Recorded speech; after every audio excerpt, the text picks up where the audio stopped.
गोकुल का गांव हमेशा हंसी, खुशी और भक्ति से भरा रहता था।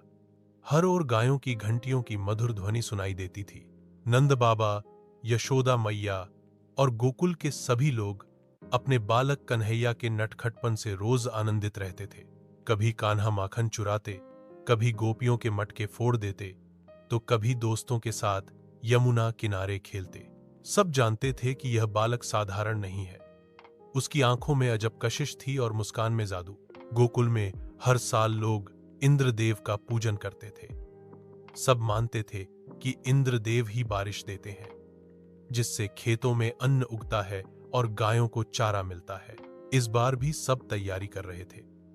मिठाइयां, पकवान और बड़े आयोजन। कृष्ण ने उत्सुकता से पूछा, बाबा, ये पूजन किसके लिए हो रहा है?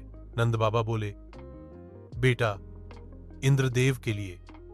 वो हमें बारिश देते हैं।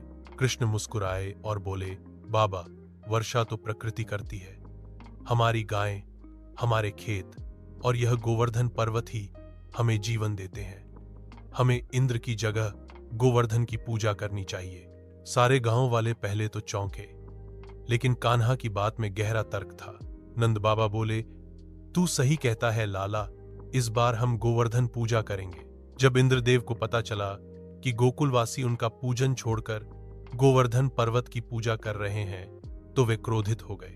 उन्होंने सोचा, ये नन्हा बालक मुझे चुनौती दे रहा है। अब देखता हूं मैं कैसे इन्हें सबक सिखाता हूं। इंद्र ने आदेश दिया, बादलों को गोकुल पर बरसा दो। अचानक आकाश काला हो गया, बिजली कड़कने लगी और तेज बारिश शुरू हो गई। गोकुल में बाढ़ जैसे हालात हो गए। लोग डर के मारे इधर उधर भागने लगे। गायें भी घबराकर रंभाने लगी। सब चिल्लाए, कृष्ण, बचा लो हमें। कृष्ण जी शांत खड़े रहे।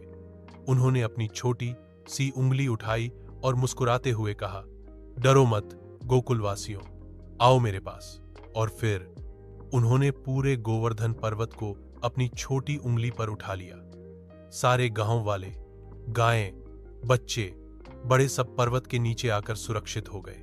7 दिन तक निरंतर बारिश होती रही, लेकिन गोवर्धन पर्वत की छाया में किसी को जरा सी हानि नहीं हुई। लोग विस्मित थे कि कैसे एक नन्हा बालक इतना बड़ा पर्वत उठाए हुए है, और फिर भी उसकी मुस्कान वैसी ही है। आखिर 7 दिन बाद इंद्रदेव ने हार मान ली। वे स्वर्ग से उतरे और कृष्ण के सामने हाथ जोड़कर बोले, हे नारायण, मुझे क्षमा करें, मैं आपको पहचान न पाया।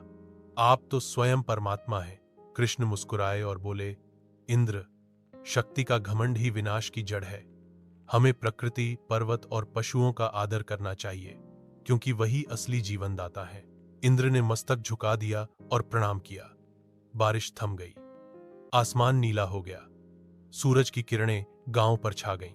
लोग नाचने गाने लगे। जय हो नंदलाला की, जय हो गोवर्धनधारी की।